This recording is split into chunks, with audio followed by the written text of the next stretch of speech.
Well, I can't really see the photo. They also has between Russia and Iran and Ukraine's NATO facility.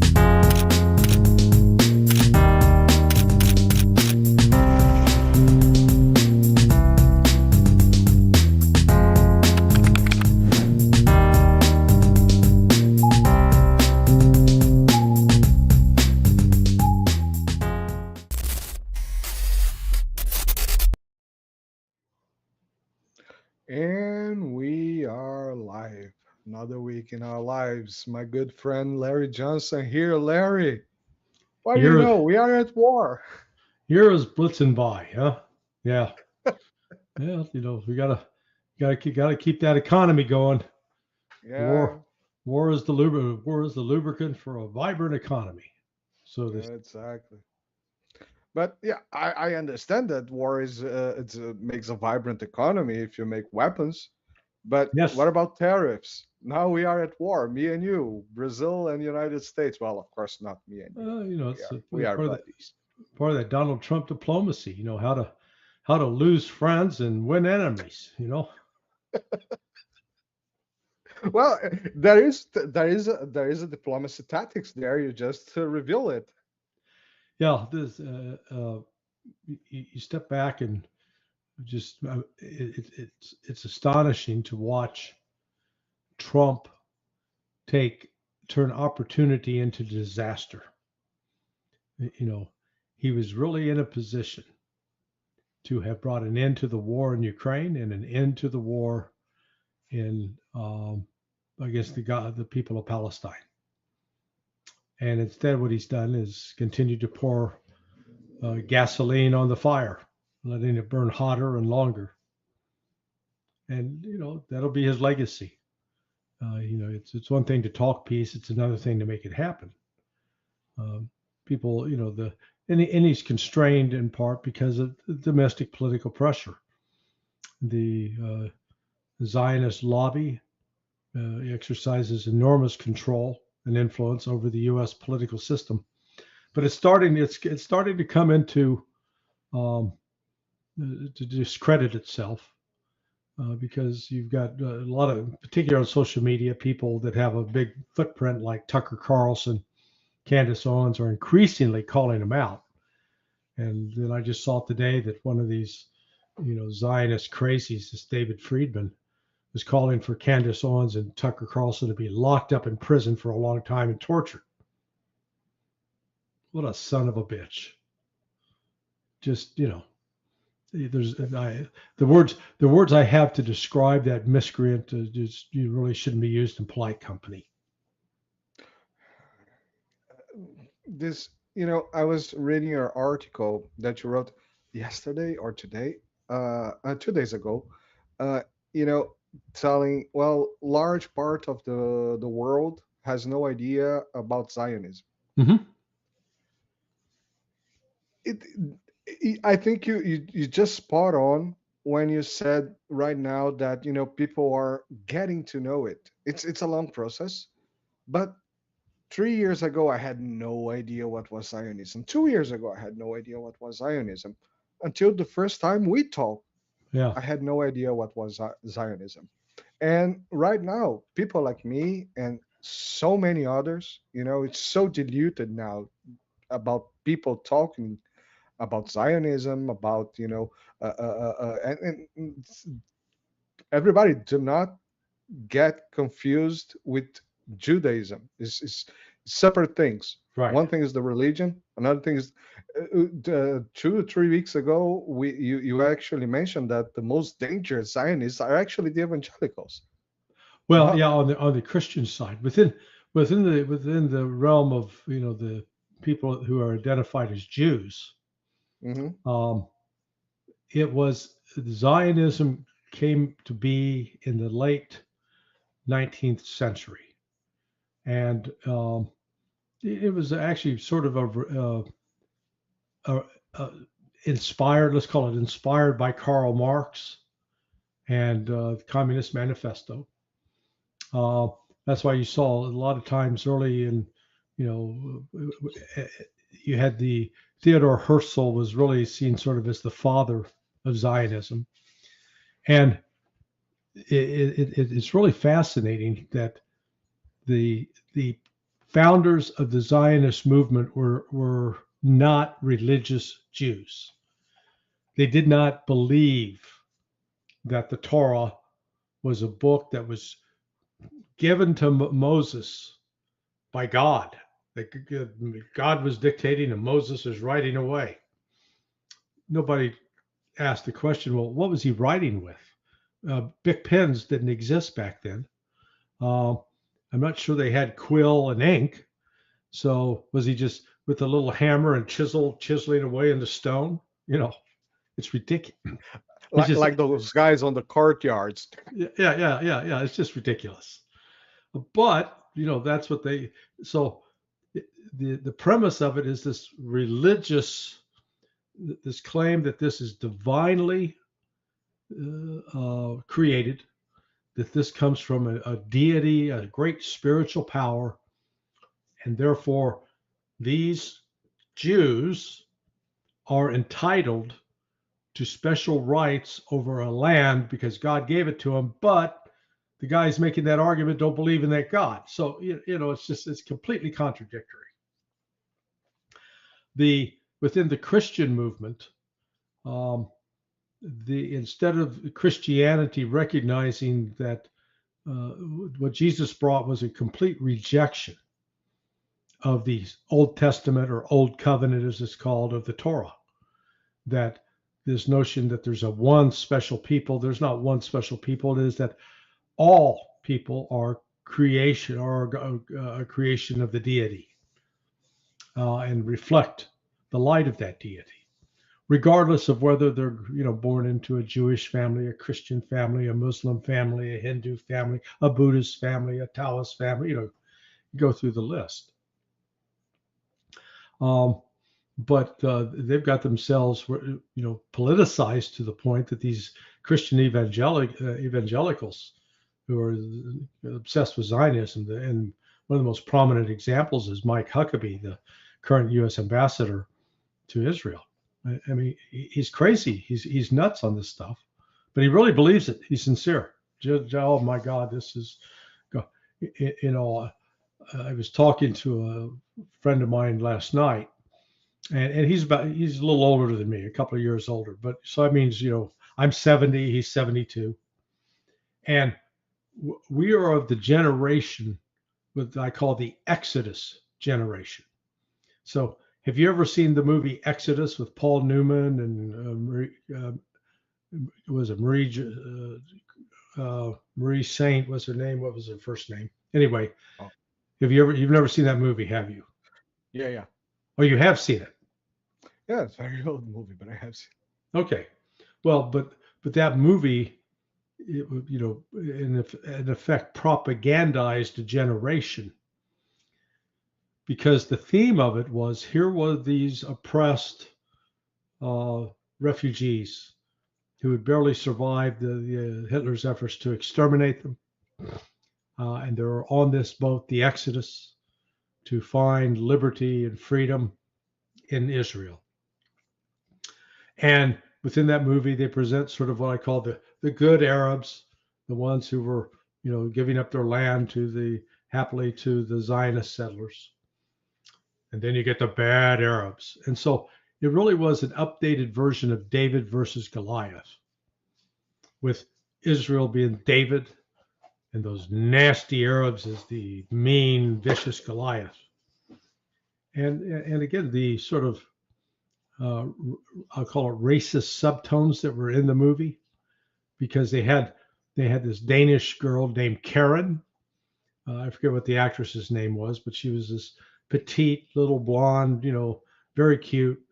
When you're 12-year-old boy, 13-year-old boy watching it, you're in love with her. She's great. And the end of the movie is she ends up getting murdered, and the implication is raped by those nasty Arabs. But all the settlers come up, they throw a shovel of dirt and then grab their guns. They're going to go off and fight them Arabs.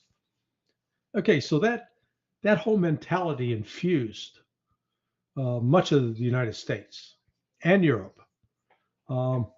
It didn't really reach Africa and Asia, but that became sort of undergirded a lot of the ideology to build the case for supporting Israel. Then that was accompanied by the multitude of movies about the Holocaust, again designed to portray the Jews as the ultimate victims, and they were no denying they were definitely singled out in a special way for attack. But 6 million of them died compared to 27 million Russians. Russia can make a case that that was a bit of a Holocaust for Russia. China, roughly 20 million people. So, but India didn't have that many. No, not that many, but still a lot of people. Yeah, but when you just the scale of what happened in both Russia and China is unmatched by any of the other countries combined. Because if the estimate is 60 million people died in World War II, we'll just do the math. 47 of 60, almost 90%. So we're right now saddled with this intellectual baggage. Now, basically, people who are your age and younger haven't been brainwashed in that way, and they're becoming more resistant to being subjected to this propaganda.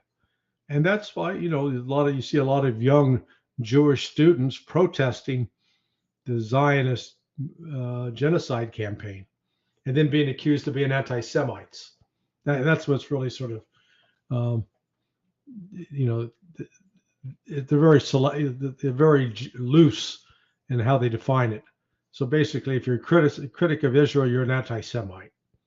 So I'm an anti-Semite. Not real. I mean, it's like you don't come up to people and say, "Are you a Jew?" Oh, I don't like. Come on.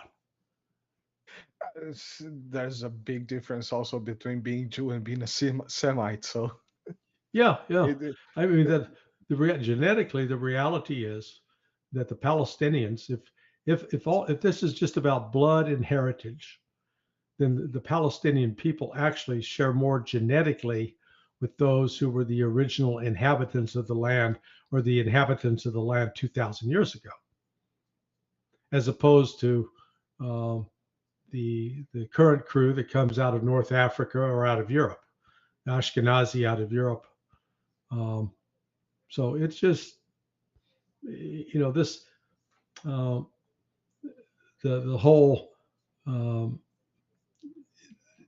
whole ethnic genetic heritage of this is ascribed to, again, it goes back to, do you believe, do you take the Torah literally? And I know I upset a lot of very devout Christians and people who take that book seriously, but they don't step back to say, okay, let's objectively look at it. The promises were made to Abraham.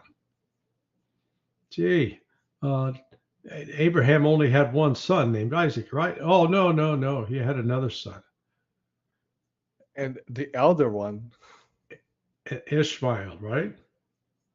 And the other son went on to be seen as the father of what we now call the Arabs.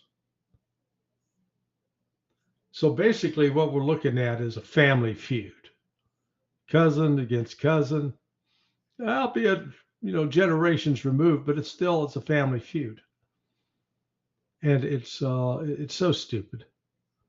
But it certainly was stacking up a body count.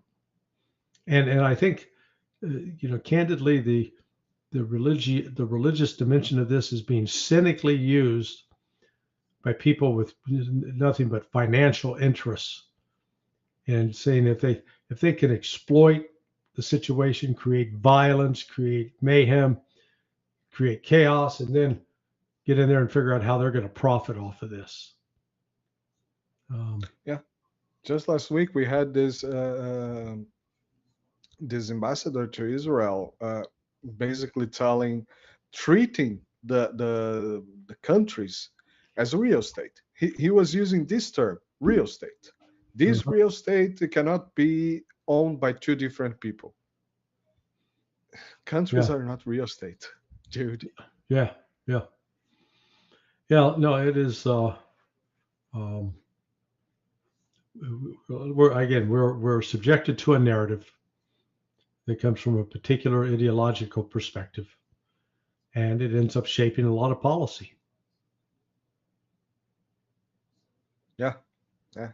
It's amazing. It's just I have no words because it in the end is also stupid. But let's talk a little bit about Brazil, dude. It's last week we had this conversation about this stupid post of Donald Trump, about Bolsonaro and all that stuff. Mm-hmm.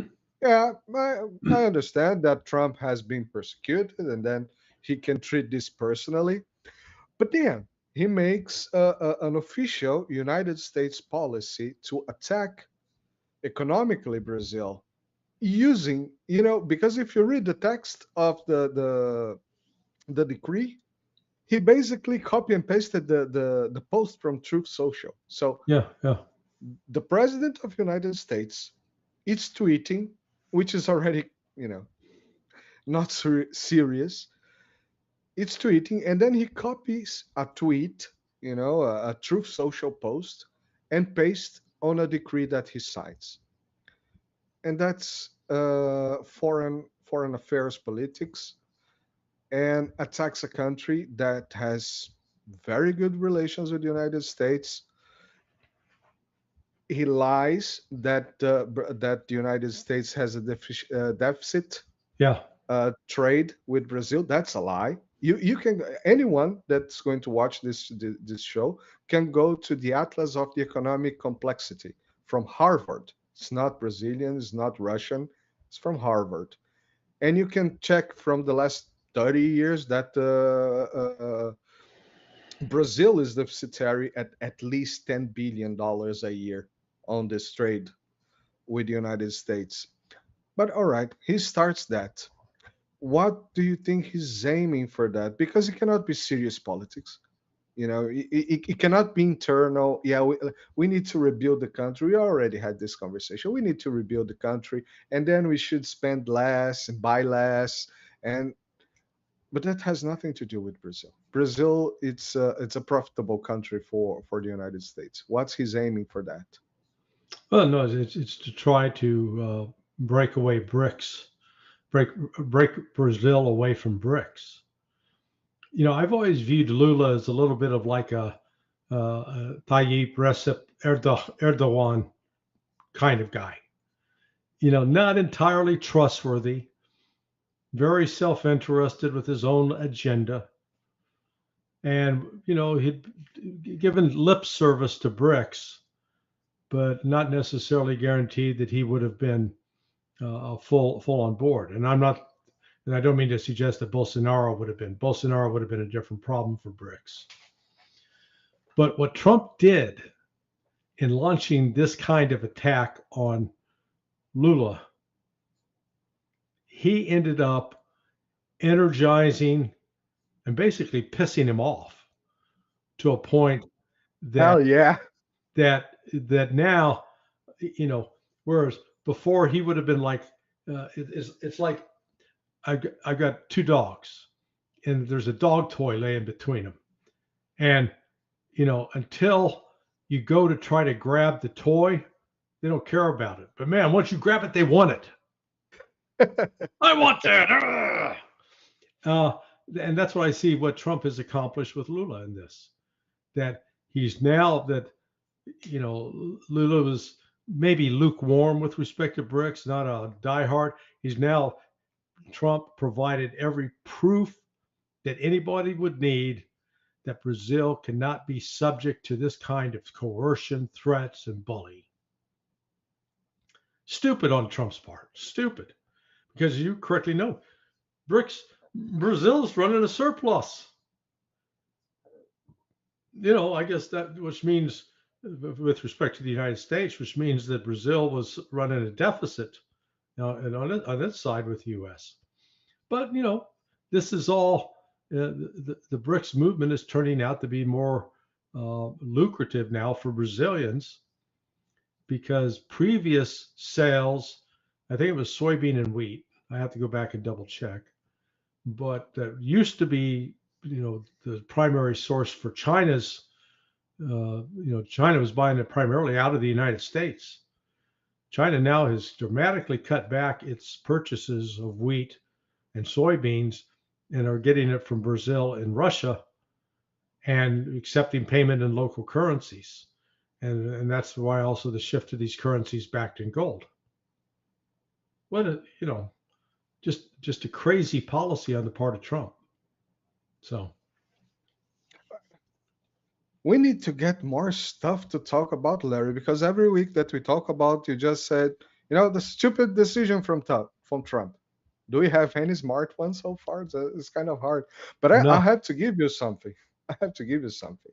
And people will hate that I say that. I'm not pro Lula nor pro Bolsonaro. I'm pro Brazil. I don't care who's the president. I don't give a damn. But I have to give something to Bolsonaro. He had made one promise that was to unite the country. And now he did it. Yeah. In hate, which is much more powerful. Yeah, I mean, Trump actually did Bolsonaro a real disservice by that kind of attack. That outside, because all of a sudden, the average Brazilian, Bolsonaro is the U.S. bitch. Hell yeah. That he's not for Brazil. He's for the U.S. Good God. That's where you got to think these things through. So, because what are the secondary and tertiary consequences of the United States going in and making an attack on behalf of Bolsonaro against the current government? External enemies like that always end up uniting the people. External attacks, always. Exactly. Yeah. Exactly. And this is very interesting, Larry. We just had a live stream this weekend, a huge live stream, 4 hours plus, with everybody speaking for like 5 to 10 minutes. So imagine how many people came, and all the spectrum from the politics came to this without a fight, without arguing. We just, we have to unite. We have to find a common ground. Let's put shit aside. We have to find a common ground now.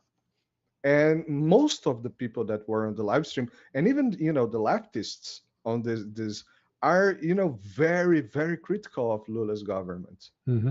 But they say, I saw one thing, and I follow Lula on Twitter, and it's just shameful. It's all emotions and sad music and stuff like that. For the first time, I saw a very strong response on Twitter from Lula's account. Is like the presidential account. It's not him tweeting in the toilet while taking a dump. It's marketing people. A very strong response to the tariff, and a response in English. Lula does not tweet in English. Macron, he always put on the language that he's right. Lula never did that. The first time, and I was like, now we're talking. But what did he say? Well, he basically said that I will send you the tweet and you read it through. But he said that Brazil, concerning the social media stuff that Trump alleged against Brazil, he said Brazil has its own laws and does not comply with minor, what's it called? Minor abusements and pornography and stuff like that, and dealing and bullying and all that stuff. He just made the point that I just said, that Brazil is not deficitary to the United States.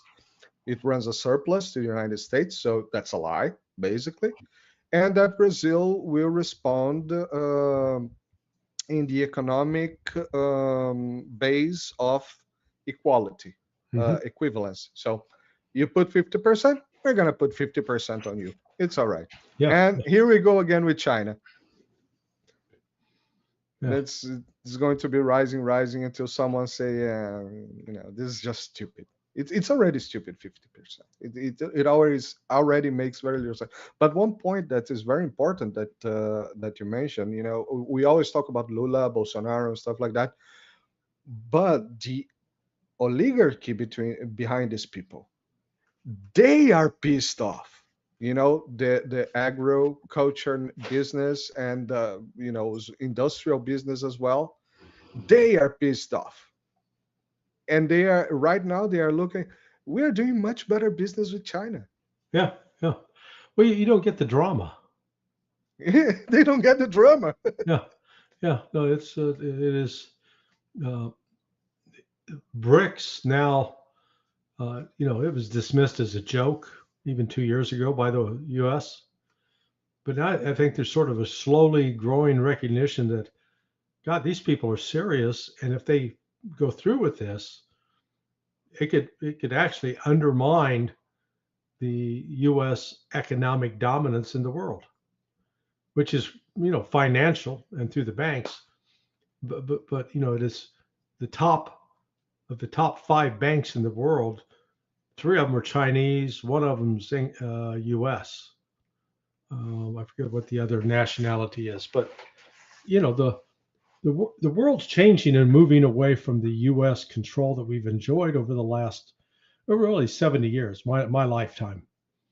Call that the American century, from 1941 the start of World War II, with U.S. an entry into World War II, until today, where we're seeing, the U.S. ability to control and influence events slipping from its grasp, and its initiatives, instead of, it's creating motives for other countries to oppose the United States. Yeah, exactly. Just one last data that I think it's important to mention. While I was looking at this Harvard Atlas of economic complexity, I was checking the history. The last 20 years, 20 to 30 years. I think it goes as far as 1993. So, 32 years. Yeah, 32 years.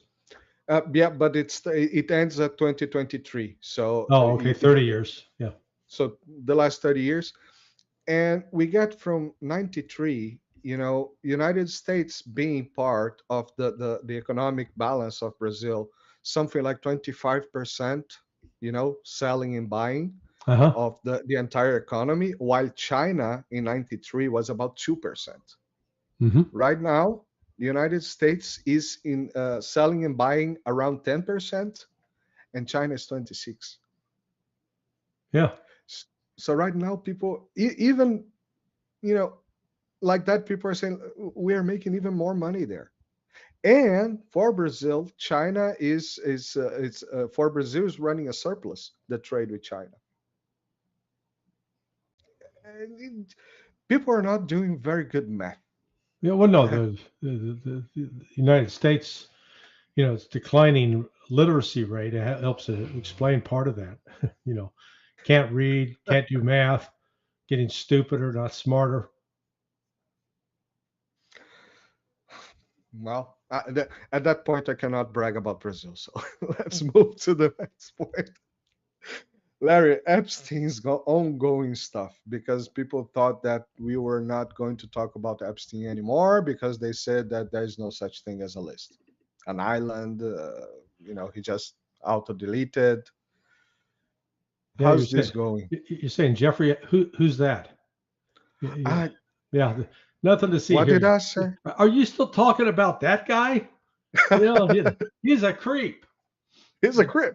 Stay away from me. No, it's a fascinating story. The person who's actually the best informed and able to talk about it in depth with great, the history and all the names, is Ryan Dawson. His channel you can find on Rumble and BitChute. but and Ryan is the one who actually identified the names of the clients that were on the Epstein list. So I think there are two possible things going on here. Number one, let's recognize that when Epstein was arrested for the second time, the first one had been back in like 2006. The second time was when Donald Trump was president, and Epstein was in prison and lasted 36 days before he wound up dead, or allegedly dead.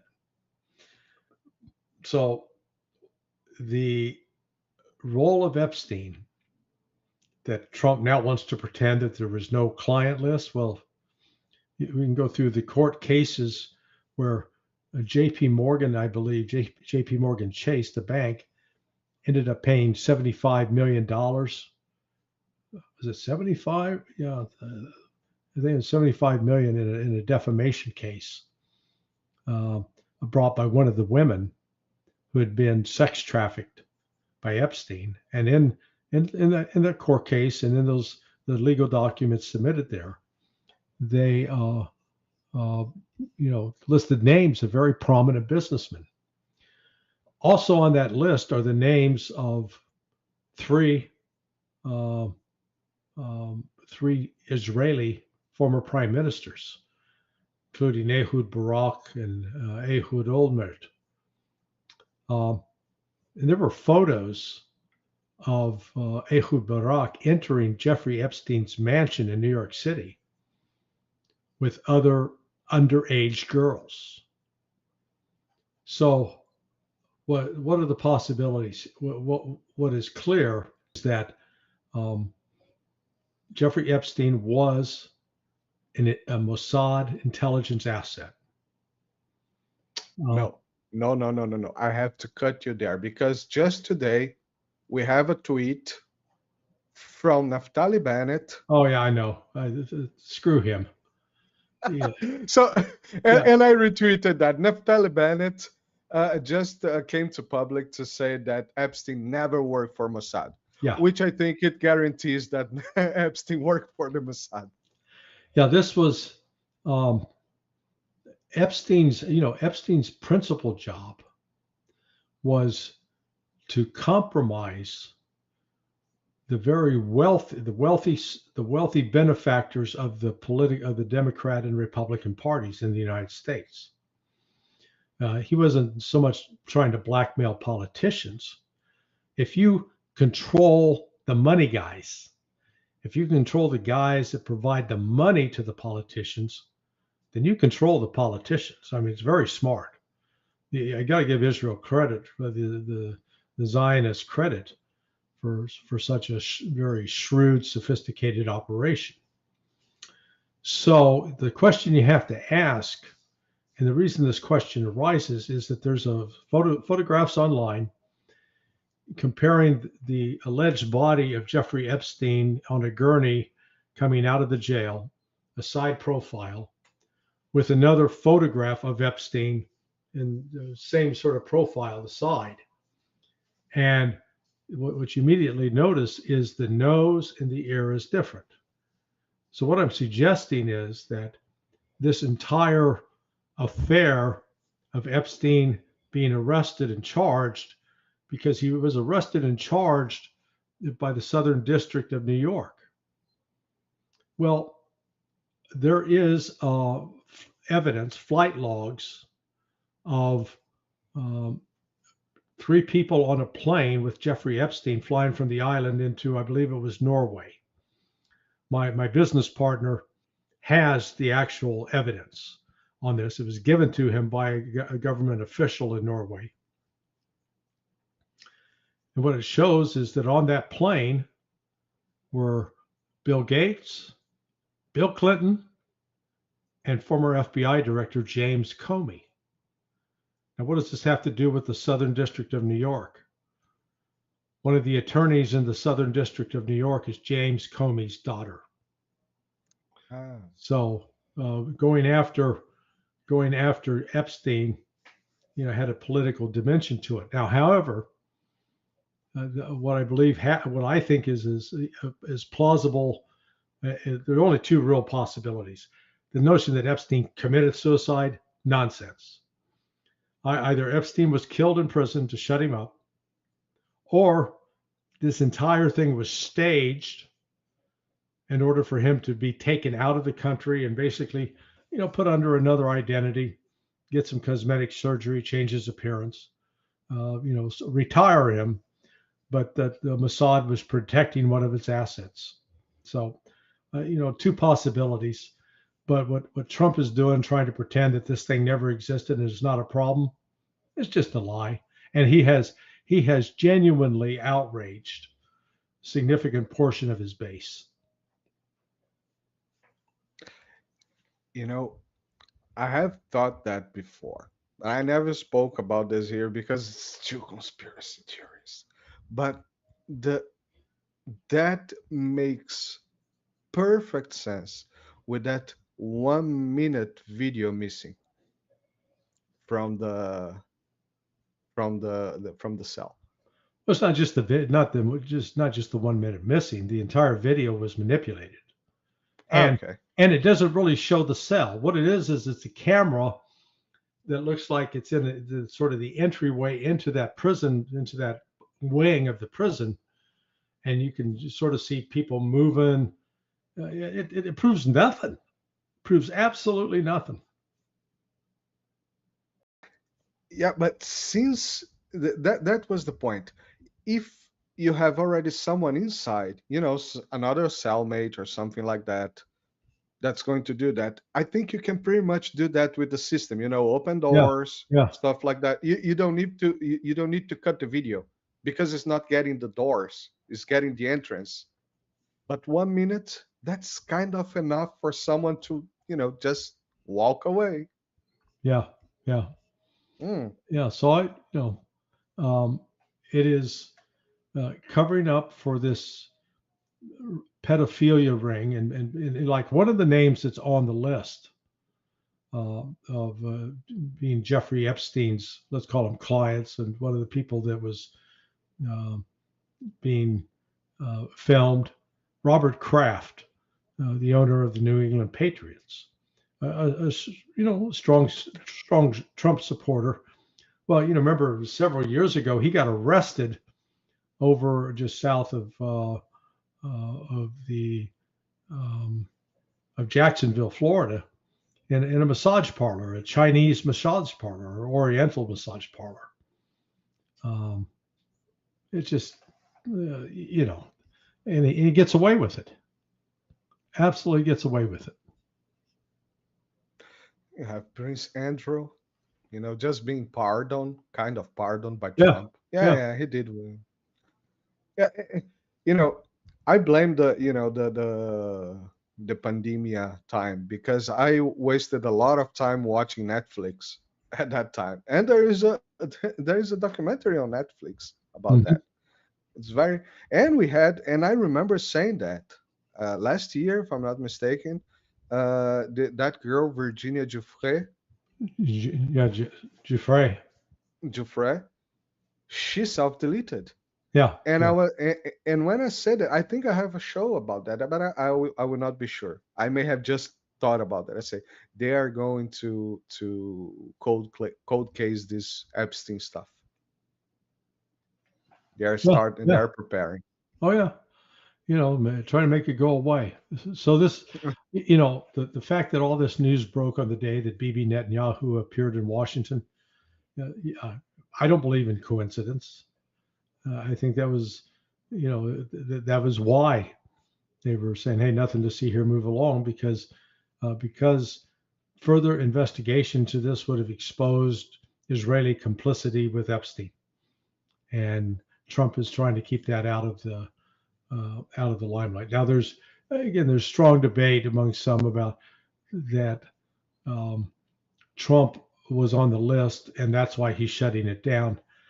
I don't believe that for a minute. In terms of, I don't believe he was a client of Epstein in that regard. He had had a relationship with Epstein before, no denying that. But if there was actual information that you could show that Trump was having sex with underage girls, you didn't have to release the whole Epstein list. All the Biden administration had to do was simply put that information out. If they had credible evidence of that, it would have destroyed Trump. For God's sake, the Democrats have been working overtime using every possible thing in the book to destroy him. And if they had that kind of, someone said, oh, well, they didn't release it because there were also Democrats on it. Oh, please. Spare me male bovine excrement. You can cover up the Democrat. You can protect the people you want to protect and just selectively put out that information without having to acknowledge that you're only putting out selective information. So that's why this, the whole Trump derangement syndrome's off the charts. They just, they refuse to use some logic and common sense. But I think Trump is compromised by the Zionists because he's had long-standing ties to the Chabad community in New York City and involved with previous real estate deals. Feels maybe some obligation there. And I'm not suggesting that Trump is clean in all of this, but basically the lines of attack that would be most effective in damaging Donald Trump would require an attack on Zionists and Israel. And that's why he's able to survive. Yeah. And so basically stop talking about it, that it goes away. Right.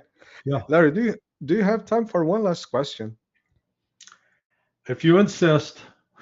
Yeah, I do. I am not sure what was the big deal that Trump was supposed to bring out yesterday. Yeah. Because I think I heard that he said that, United States is going to sell weapons to NATO, but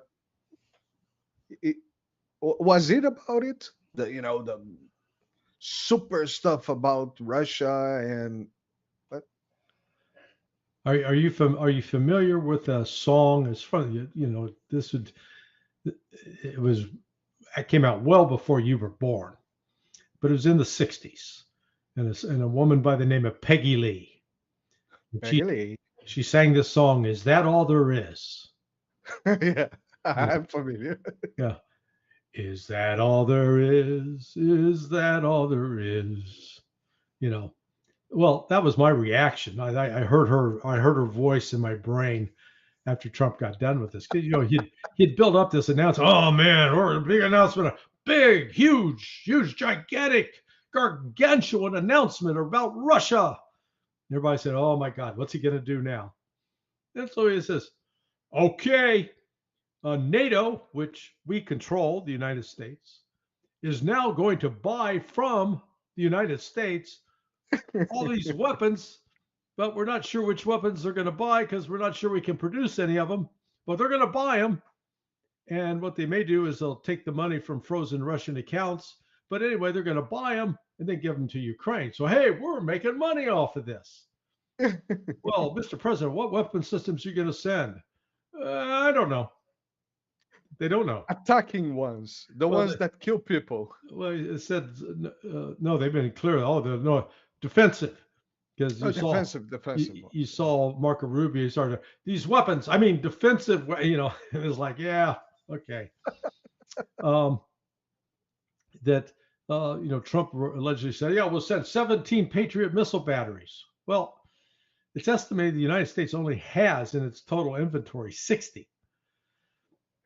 Sending 17, between 50 and 60. Sending 17 would be the equivalent of sending almost a third of the U.S. capability, which means there's nothing left over for Taiwan or Israel, not to mention our own forces. And then you get to the issue of the supply of missiles for those bad. I mean, it's just, so it's a meaningless gesture. And then he said, and we're giving Russia 50 days to come to their senses about a ceasefire, or else what? Oh, I can't tell you. Top secret. It's just So it really was a bit of a nothing burger. And the Russians already, I saw Lavrov is already making fun of it, saying, "You've heard this before, 24 hours, 100 days, 50 days, it's just one more meaningless deadline." Yeah, yeah, exactly. I was watching Alexander Mercury just today, yesterday's program actually, and he was mentioning an article that I don't remember the outlet, which was analyzing the North American uh, foreign policy, Uh-huh. strategy as being together, united, and always speaking strong. So it's like, okay, so the foreign the foreign policy of the United States being stubborn. That's it. Yeah, yeah, yeah. No, All it's right. just, um, yeah, what actually Trump is, as I said at the outset, he is perfecting the art of losing friends and making enemies. So, if Europe is supposedly our ally, yet we're slapping 30% tariffs on them, and doing the same to Canada and to Mexico, and creating an animus, as you pointed out, what's happened to Brazil. He has actually finally helped unite the Brazilian people, supporting Lula, distancing themselves from Bolsonaro, and despising Trump. Well done, Mr. President. Well done. Well done. It's very hard to convince people that Brazil is the enemy. We're kind of nice guys. Everybody Yeah, likes us. yeah. You just, you know, go to the beach, drink some coffee, eat a good churrasco. Great churrasco, not good. Great. Yeah, I know. First show, Yeah, first show. You said here, our churrasco is better than Argentinians. yeah, no, absolutely, absolutely. It is the quality of the Brazilian meats is superior to that of Argentina, and Argentina is pretty damn good. So, yeah, I give them. And then you get feijoada. So, Yeah. And they don't do the disgusting culinary things that we do. Larry, may I have one question from someone that is asking a lot of questions here? That's very quick. It's she's asking Felicia Hachne. She's asking that the United States is a very divided country right now. Is mhm. there a possibility for Trump to be impeached, or is that would that be a good thing? Let's. No. If you go out for Trump's going to have to do something really egregious. While some have said he should be impeached over this whole Jeffrey Epstein business, which I would support, but it's only going to turn Trump into a more sympathetic figure, and actually maybe rally some support for him. So you just got to step back and let Trump destroy himself, which he's doing. He is shredding his credibility with each passing day. And not his own credibility, but also the Zionism and the international affairs, and the super duper what's it called, the indispensable country, Indispensable nation. Yeah. indispensable nation. Yeah. That's not awesome. Larry Johnson, my great friend. I'm sorry I hold you for too long today. Oh, no, But that's good. I still have other things to do, but it's always a pleasure to sit down with you. it's always a pleasure to have conversations with you, man. Yeah. And thank you very Tuesdays, we much. call it Tuesdays with Marcelo. Tuesdays with Marcelo and Martes enchiladas. con Marcelo. Marte, I like that. I Yeah. have to write that down. Yeah. This should be a show name. Martes with Marcelo. Yeah. There it is. Larry, I'm writing it down. Don't say I never gave you anything.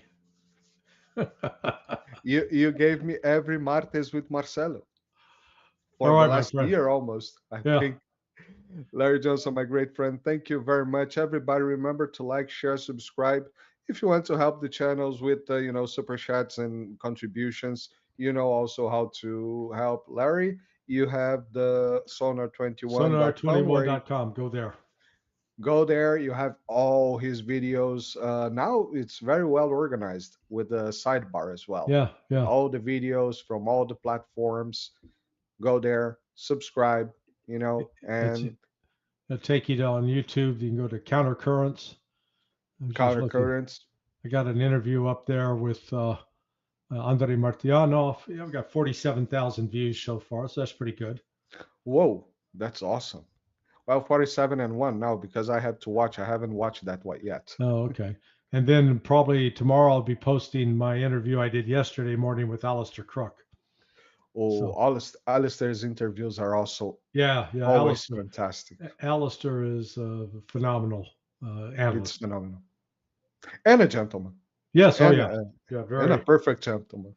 Yeah, very, very Irish. He is Irish by birth, and so he's not saddled with all that British pomp and circumstance. Just a congenial Irishman. Congenial Irishman. Yeah. Big regards for him next time you talk to him. Larry Johnson. Okay, thank buddy. you very much, man. All right, we will talk later. Obrigado. Muito obrigado. Muito obrigado. Okay. Bye, everybody. See Ciao. you.